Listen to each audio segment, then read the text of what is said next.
Marina had lived in the small rural town for many years, long enough that everyone knew her name even if many did not truly know her. People called her the Giant Widow because she was unusually tall, broad-shouldered, and strong enough to carry things most people needed two hands for. She never bragged about her strength. She simply used it to take care of her life. Still, her height and quiet nature made others keep a respectful distance. Children whispered about her when she walked past. Adults exchanged looks but stayed polite, and visitors stared as though she were part of the landscape, something striking but unreachable. Despite her size, Marina enjoyed calm routines. Waking before sunrise, tending to her animals, repairing small things around her farm, and watching the world with patient eyes. But living alone for so many years had created a kind of stillness around her, like a house where every sound echoes. She spoke very little, partly because she had no one to speak to. The silence had become like a second skin. When her husband passed away years ago, she continued running the farm alone. Many people admired her for that, but few offered help. They assumed she did not need any. Some were intimidated by her serious face and slow, heavy steps. Others simply did not know how to start a conversation with her. So Marina stayed alone, not by choice, but by the world's assumptions. Then came the day when her barn door finally gave up after years of wind and rain. She had repaired it several times, but this time the wood cracked so badly that it needed a real carpenter. After thinking for a long moment, Marina walked to the town's message board, where small ads and service contacts were pinned. The name that stood out to her in clean, neat handwriting was Elias Morel. Carpenter. Repair specialist. She did not know him, but she had seen him once or twice in town, quiet, lean, with soft eyes that always looked a little tired. Elias had moved to the town only a few months earlier. He came with a small bag, a box of tools, and his 5-year-old daughter, Lila. The townspeople knew he was divorced, but they did not ask questions. Small towns had a way of filling gaps on their own. Some people whispered that he wanted a simple life away from noise. Others said he was running from mistakes. But those were only stories people told when they lacked real information. The truth was simpler. Elias wanted a fresh start for himself and his daughter. He wanted a place where she could grow without tension and where he could breathe again. He found work fixing fences, repairing roofs, and adjusting furniture for anyone who needed it. He was gentle when he spoke, polite when thanked, and patient when Lila asked endless questions about his tools. People liked him immediately, though he rarely shared details about his past. The little house he rented was small but cozy, and he often sat outside in the evenings, watching Lila draw pictures or chase butterflies in the yard. When Marina called him to fix her barn door, he accepted without hesitation. He had heard of her. Of course everyone had, but names and stories did not frighten him. He had met difficult people before, angry people, proud people, and broken people. A tall woman with a quiet nature did not bother him. If anything, he was curious. The morning he arrived at the farm, the sky was pale, and the grass was still wet. Marina stood near the barn, waiting. She looked as if she had been standing there for a while, hands resting calmly at her sides. The moment Elias stepped out of his small van, he felt the size difference between them. She towered over him by more than a head, and her shoulders were twice as broad as his. But her eyes were steady and kind in a shy, guarded way. "Good morning," he said with a small smile. Marina nodded. "Barn door," she said simply, pointing toward it. "Yes, I see it," he replied, walking toward the broken door with his toolbox. Marina followed quietly, watching him with the same attention she gave to clouds before a storm. It wasn't suspicion, but curiosity. Most people avoided looking directly at her for too long. Yet this man glanced at her naturally, without fear or discomfort. It was unusual. As he inspected the damage, he explained, The wood is too worn. I'll have to replace the whole door. Maybe reinforce the frame. Marina nodded again. She liked that he spoke clearly but did not fill the silence with unnecessary words. She answered softly, "Yes." Strong winds. Elias got to work. He sawed, measured, hammered, and replaced old nails with new ones. The sound echoed in the quiet yard. Marina watched for a while, then offered him water. He thanked her without looking startled, which surprised her. Most men she had offered water to became awkward, as if unsure whether accepting it would make them look weak in front of her. But Elias simply accepted it because he was thirsty. As he worked, townspeople passed by the road at the edge of the farm. Some slowed their steps, whispering to each other. It was rare to see a man at Marina's place, rarer still to see her standing so close to someone not related to her. But Elias paid no attention to the watching eyes. He focused on his work, humming softly under his breath, a habit he had when concentrating. Every now and then, Marina caught herself studying the curve of his shoulders, the calm in his movements, the way he occasionally wiped sweat from his brow with a cloth tucked into his pocket. There was nothing loud or showy about him. He worked like someone who had learned patience from experience. When Elias finished building the new door, he stepped back and said, "Try it." Marina grasped the handle and swung it open. It moved smoothly, perfectly balanced. She looked at him with raised eyebrows. Impressed. "Strong," she said. "It should last a good while," he replied with a small nod. Most people would have ended the visit there, taken their pay, and left quickly. But Elias lingered for a moment, looking at the farm animals in the yard. "You take care of this place alone?" He asked politely. "Yes," Marina replied, her voice steady but quiet. "That's impressive," he said. She blinked, unsure how to respond. Compliments were rare for her. People praised her farm work sometimes, but usually in a cautious or surprised tone, as if they expected less from her. Elias's words had no such tone. She finally said. After receiving payment, he prepared to leave, but Marina walked with him to the van. She felt an unusual need to continue standing near him, though she didn't know why. Maybe it was because he was the first person in a long time who looked at her without flinching. Elias opened the van door and paused. "If you ever need help again, even with small things, you can call me anytime." She looked at him for a long moment, wondering whether he was simply being polite or if he meant it. His eyes told her he meant it. "I will," she said softly. That evening, as Elias drove home, he thought about the tall widow and her quiet presence. She seemed strong, yes, but also lonely in a way he understood too well. He told himself he was only thinking about the work, the tools he used, the quality of the wood. But that wasn't entirely true. Meanwhile, Marina stood at the barn entrance, looking at the new door. It was sturdy, smooth, and carefully made proof of someone who worked with attention. She touched the wood, then looked toward the road where Elias had driven away. She felt something unusual, something she had not felt since her husband passed. It was not hope exactly, but a small opening in the silence she had carried for years. She went back inside her house, but her thoughts remained outside, walking along the path where the carpenter had stood. For the first time in a long while, she wondered what tomorrow might bring, and she realized she did not mind the thought. She had lived many days that felt exactly the same. But this day felt different, and she could not explain why. All she knew was that the quiet life she had grown used to suddenly felt a little less silent. And though she did not admit it even to herself, Marina found herself waiting just a little to see if the carpenter might return someday. After Elias repaired the barn door, Marina expected life to return to its usual quiet rhythm. She continued waking early, doing her chores, feeding her animals, and caring for the land the same way she always had. Yet, something small had changed inside her. It wasn't loud like excitement or sharp like worry.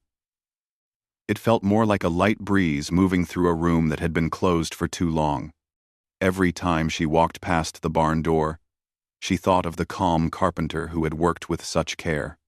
She remembered how he didn't seem uncomfortable around her height or strength, and how he had taken her simple words seriously without looking confused. She remembered that he had smiled not an overly bright smile, but a gentle one that felt real. She wasn't used to gentle smiles. Meanwhile, in the small house on the other side of town, Elias went back to his routine as well. But Marina's farm stayed in the corner of his thoughts. His daughter, Lila, noticed something different about him too. One afternoon, as he sanded a wooden chair, Lila climbed onto the workbench beside him and asked, "Papa, why are you smiling at the wood?" "I'm not smiling at the wood," Elias said, laughing softly. "Yes, you are," she insisted. "You look happy inside your eyes." He paused, surprised she had noticed. Children often saw things adults missed. "I met someone interesting today," he finally said. "Is it a friend?" she asked. He thought for a moment. Maybe. But he wasn't sure. Marina was not someone he understood yet, but she had left an impression on him. She was quiet, yet strong, serious, yet gentle, in a natural way. She didn't pretend or hide behind words. There was something honest about her. Over the next several weeks, Marina called him for other small repairs, though. If she was being honest with herself, some of those repairs could have waited. A loose fence board.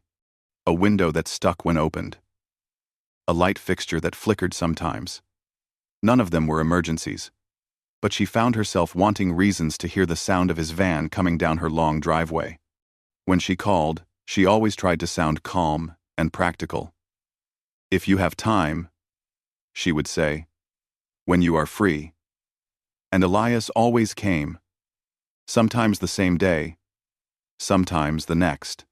He never seemed bothered by her requests. The townspeople noticed quickly. In small towns, people noticed everything.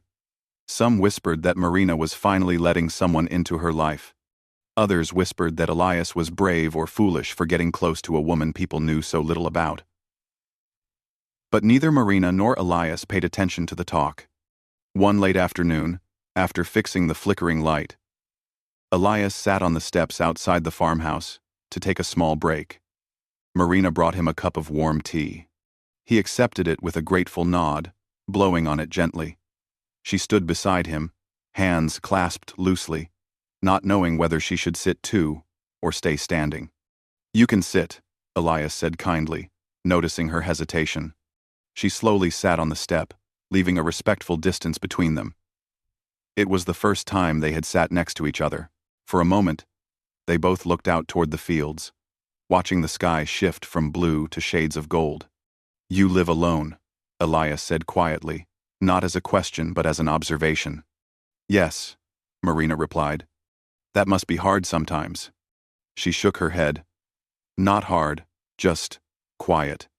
He nodded. "I understand quiet." She glanced at him, sensing a deeper weight behind his words. She didn't ask details. Marina was not the kind of person to push into someone's past, but she felt the truth in his voice. It made her feel less alone. After that day, their conversations grew a little longer. Still simple, still calm, but more open. Marina started telling Elias small things she never shared with anyone else. What she planted each season, how she learned to fix things, how she liked rainy mornings because they made her feel peaceful. Elias shared things too. He told her about his daughter's love for animals and how she laughed every morning as if the world were new. He told her how he became a carpenter, not because he planned it, but because using his hands made him feel steady. He did not talk about his past marriage, but Marina didn't need that information to understand the silence he carried. One day, Elias brought Lila with him to the farm. He needed to fix a broken latch, and his neighbor, who usually watched Lila, was out of town. So he wrapped Lila's scarf around her neck, took her hand, and drove to Marina's farm. When the van pulled up, Marina stepped out of the barn and froze for a moment. She had never seen Lila up close. The little girl had bright eyes, hair that curled softly at the ends, and a smile that showed she trusted the world. "Who is she?" "My daughter," Elias said as he helped Lila out of the van. "Lila, this is Marina." Lila looked up, way up at the tall woman. Instead of fear, her face lit up with childlike excitement. "You're very tall," she said kindly. Marina blinked, surprised by the honest, yet innocent tone. "Yes," she replied carefully. "I am." "That's cool," Lila declared. Elias looked embarrassed. "Lila." "It's fine," Marina said, and for the first time in a long while, she felt a soft laugh rise in her chest. While Elias worked, Lila wandered through the yard. She petted the animals, asked Marina a dozen curious questions, and told little stories about her drawings. Marina answered each question with surprising patience. She even helped Lila feed a few chickens, adjusting her large hands into smaller motions so the child wasn't overwhelmed. Watching them from the corner of his eye, Elias felt something warm settle in his heart. Marina looked different around Lila. Softer, lighter, almost peaceful. When he finished fixing the latch, Marina invited them to stay for a simple lunch. Elias hesitated, then accepted. They sat at the wooden table in the kitchen, the sunlight making patterns on the floor. Lila chatted happily while Marina listened with a quiet smile that grew more natural with each moment. After lunch, as Elias helped Lila put on her jacket, Marina suddenly spoke in a tone that held more meaning than she intended.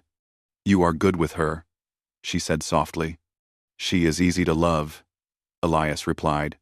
Marina looked at him for a long moment. Her expression unreadable, but thoughtful. It was a week later, in the soft evening light, that Marina said the words that echoed in Elias's mind long after. He had stopped by the farm again, this time to deliver a wooden stool he had repaired for her. As he placed it in the kitchen, Marina stood nearby, watching him with a strange, quiet intensity. "You work hard," she said. "So do you," he replied. She took a small breath, then looked him straight in the eyes. Her voice was calm, but carried a depth he could feel. "I need a husband," she said steadily. "And you need a strong daughter." The words hung in the air, surprising both of them. Marina did not mean them in a controlling or demanding way. In her simple, practical world, she spoke truths as she saw them. She saw that Elias was a good man, a gentle father, and someone who understood loneliness without fear of it. She saw that Lila needed someone steady, someone protective, someone who could stand strong in a way Marina naturally could. And she, after so many years alone, needed a partner who valued kindness over pride, calmness over noise. Elias stared at her, unable to speak for a moment. He did not feel offended or pressured. He felt seen, perhaps more clearly than he had in years. But he also felt unsure, uncertain if she meant it as a proposal or simply as an observation. Marina realized he was struggling to understand. She stepped back slightly. "You don't have to answer," she said gently. "I just wanted to say it." Elias looked down at the stool, then back at her. "I need time," he said honestly. "Yes," she nodded. And without another word, she walked outside, letting him stand in the quiet kitchen with his thoughts. That night, Elias lay awake, replaying Marina's words again and again. They weren't romantic or decorated with emotions. They were simple, direct, and strangely warm. They came from a place of honesty, not pressure, and that made them even harder to forget. For several days after Marina spoke those unexpected words, Elias found himself replaying them again and again in his mind. He went to work as usual, fixed tables, repaired fences, and played with Lila when she tugged at his hand. But something inside him felt a little unsteady, as though one quiet moment had shifted the ground beneath him. Marina's voice, deep, soft, and honest, kept echoing in his thoughts. I need a husband, and you need a strong daughter. He didn't feel pressured or frightened by the words, but he felt their weight. They didn't come from someone who spoke lightly. They came from someone who had lived a long time without saying much, and who chose her words only when she truly meant them. Lila noticed his distraction. One evening she climbed into his lap while he was staring at the wall in thought. Papa, are you thinking about the tall lady again? Elias blinked. What makes you think that? Because your face looks like when you think about big things, she said matter-of-factly. He sighed and kissed her forehead. Yes, I'm thinking about her. Do you like her? Lila asked. Elias hesitated, then answered honestly. I think I do. Lila smiled with an innocence that warmed him. I like her too. She showed me how to feed chickens without scaring them. He laughed softly. Leave it to a child to make things simple. After a week of silence, Elias decided he needed to speak to Marina, not with an answer, not with promises, but simply to understand what she meant. So, one morning, he placed his tools in the van and called to Lila. We're going to Marina's farm today, he said. Yay! Lila jumped up, grabbing her small bag of crayons. They drove down the familiar road, the fields bright under the sun. When they reached the farm, Marina was outside carrying a basket of freshly picked vegetables. She noticed the van and paused. For a moment, her face softened with surprise, then settled back into her usual calm expression. Elias stepped out, Lila hopping down right after him. Marina's eyes moved to the little girl first, warming instantly. You came back, Marina said softly. Yes, Elias replied. We wanted to visit. Marina nodded and motioned toward the barn. You can both come inside. I was about to prepare lunch. Lila ran ahead with excitement, while Elias walked beside Marina at a slower pace. He noticed the way she glanced at him, as if trying to understand his reason for coming. Inside the barn, Lila bumbled around happily, petting the animals and humming to herself. Elias and Marina stood a few steps away, watching her. She likes it here, Elias said.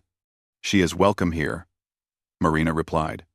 Her words were simple, but they held a quiet warmth that Elias didn't miss. As Marina prepared lunch, Elias helped set the table. The kitchen smelled of fresh bread and herbs from her garden. Lila drew pictures on a stray piece of paper, occasionally showing them to Marina, who listened with patient interest. During lunch, the conversation remained light. Lila talked about her dreams of building a treehouse. Elias complimented Marina's cooking, and Marina asked simple questions about their week. Yet, underneath the calm exchanges, there was a gentle pull between them, an unspoken question waiting for the right moment. That moment finally came after lunch, when Lila fell asleep on a nearby couch, curled up with a small blanket Marina had given her. Elias stepped outside with Marina, the air warm and gentle around them. They stopped near the fence, neither quite looking at the other, yet both aware of the quiet closeness. About what you said last time, Elias began. Marina's shoulders tensed slightly, though her face stayed calm. No, Elias said softly. You spoke honestly. I respect that. She looked at him then, her dark eyes steady and open. I'm not ready to answer anything yet, he continued. But I want to understand what you meant. Marina took a slow breath. She wasn't used to explaining her feelings. She usually lived through actions, not words, but she tried. I have lived alone for many years, she said, not because I wished to, but because people stayed away. I do not mind being strong. I do not mind being tall, but I do mind being unseen. Elias listened carefully.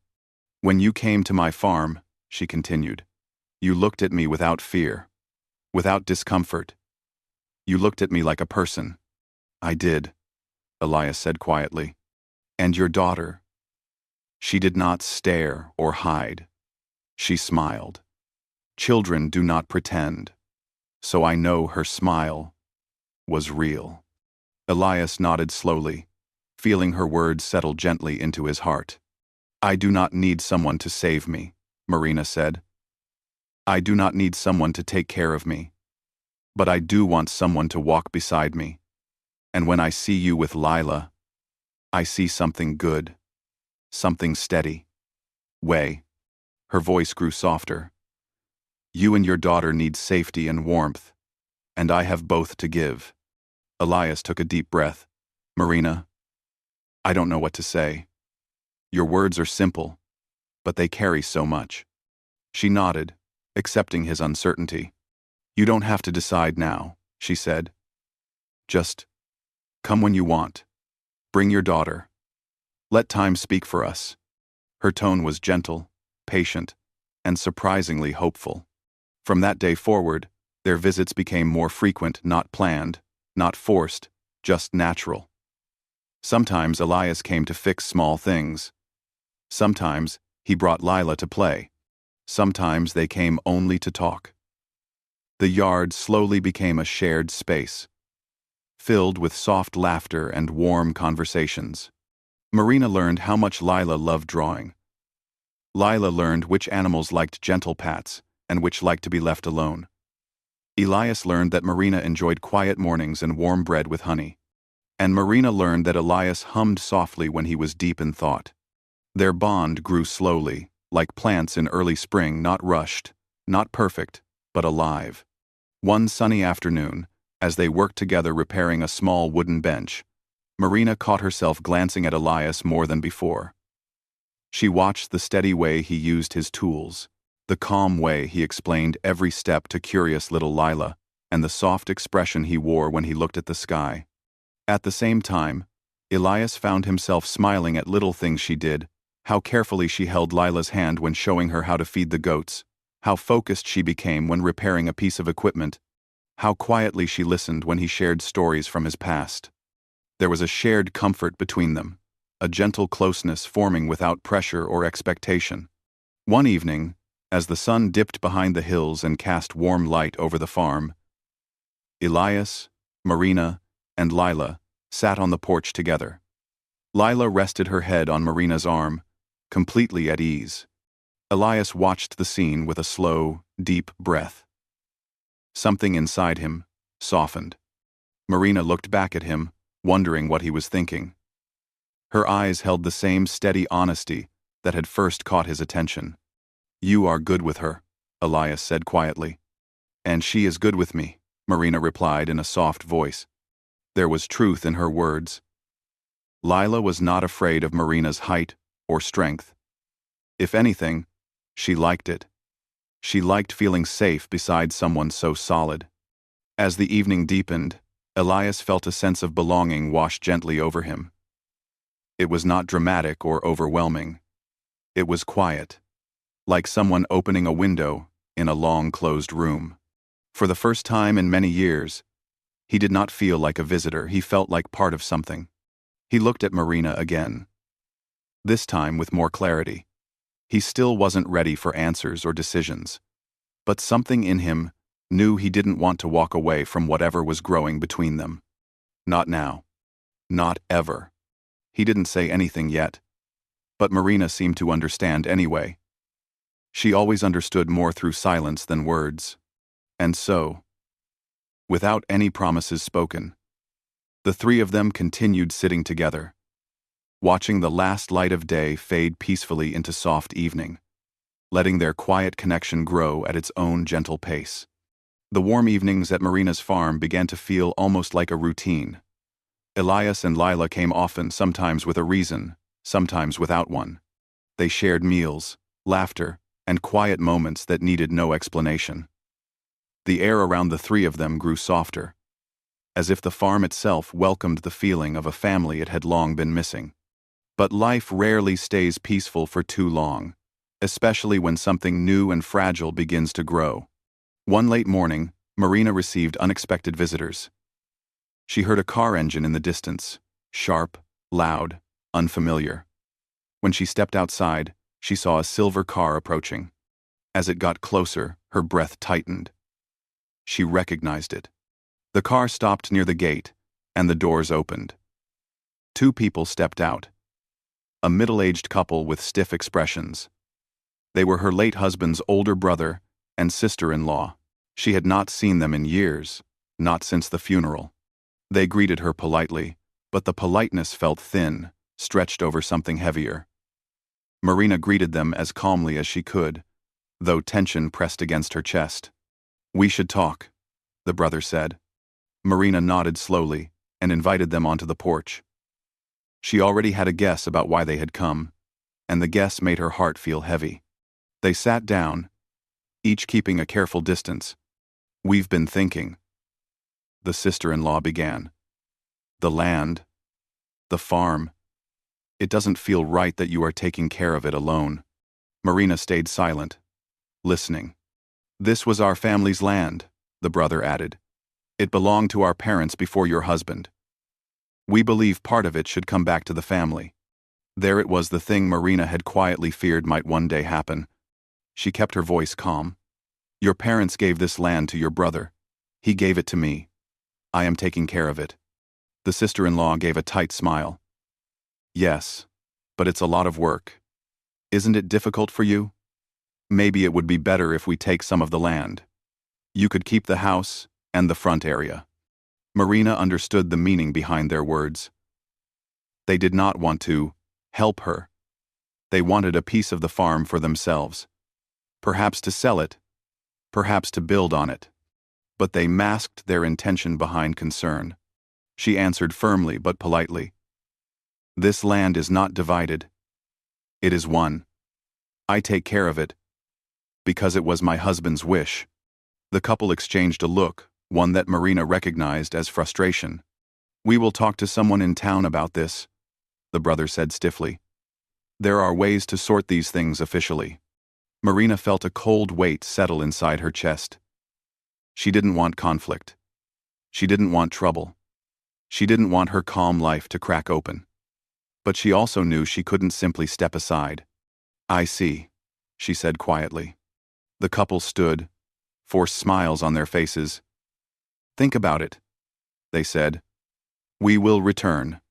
Marina watched them drive away, her heart heavy. The farm had always been her safe place, her steady ground. The idea of losing even a part of it filled her with a quiet sadness that she didn't know how to carry.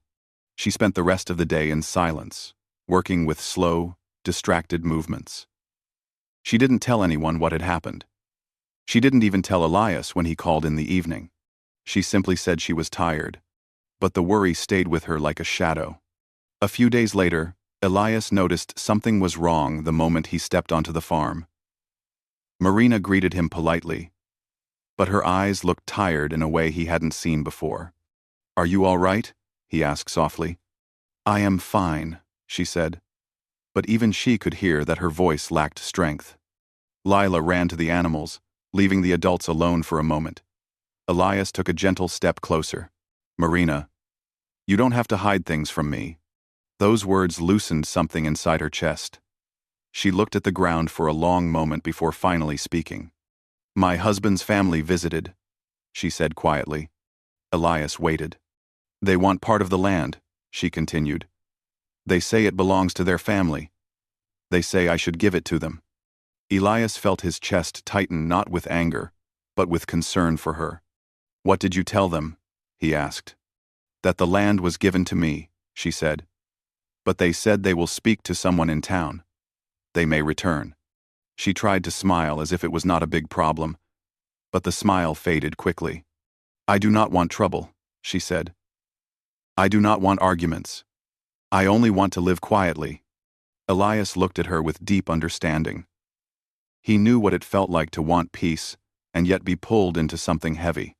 He stepped closer, not touching her, but standing where she could feel his presence. "You won't face this alone," he said quietly. Marina looked up, startled. "You don't have to." "I want to," he said firmly. "You are not alone anymore." Those simple words, spoken gently, carried more comfort than Marina expected. She felt a warmth spread through her chest, easing the tightness she had carried for days. The in-laws indeed returned, but this time, when the silver car arrived, Elias was already there. He stood beside Marina, not aggressively, not confrontationally, but simply present, calm, steady. The in-laws seemed surprised to see him. "We didn't know you had company," the sister-in-law said with a tense smile. "I am here as a friend," Elias said politely, "and as someone who cares about this place." The brother frowned. "This is a family matter." "It is also Marina's home," Elias replied gently, "and she has every right to keep it." The conversation stayed calm, but Elias's quiet firmness made a difference. Marina felt supported in a way she had not felt for years. She spoke clearly, without fear.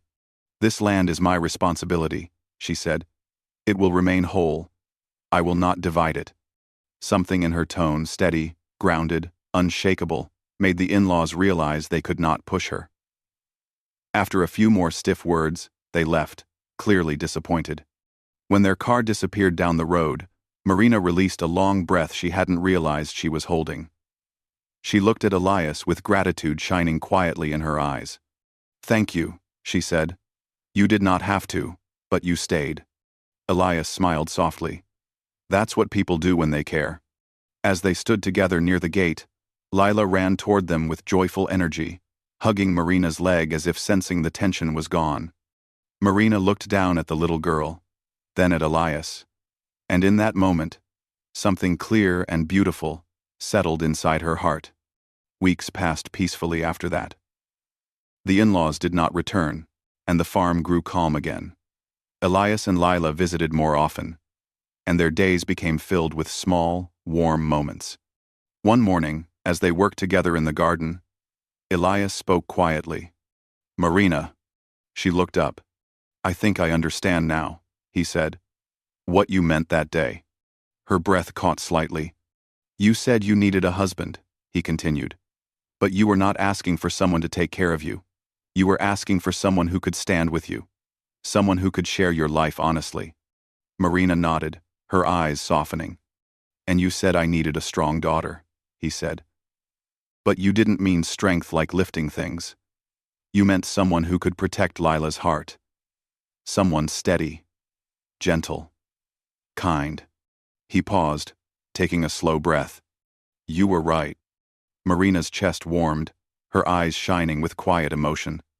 "I am not a man who rushes decisions," Elias said. "But my heart knows what it wants." He looked at her fully then, his voice steady and calm. "I want a life with you, Marina." A soft smile, rare, warm, genuine, spread across her face. "I want that too," she whispered. Their journey was simple, honest, and slow, just like both of them. They didn't rush into anything. They let their bond grow naturally, like seeds planted in good soil. Months later, under the shade of the tall oak tree near the barn, they held a small wedding. No big ceremony, no crowded gathering. Just a few close neighbors, some simple decorations, and Lila standing proudly beside them. Marina wore a plain dress that suited her calm strength. Elias wore a clean shirt and a gentle smile. When they stood together, hand in hand, they looked like two pieces of a puzzle that had finally found their fit. Lila hugged Marina tightly and whispered, "Mamarina," a name she had chosen herself. Marina's eyes filled with quiet happiness. From that day on, the farm felt complete, not because of the building or the land, but because it finally held a family formed not by pressure or expectation, but by honesty, kindness, and gentle love. And every evening, as the sun set over the fields, Marina looked at Elias and Lila with a heart full of peace, knowing she had found the life she once thought she would never have.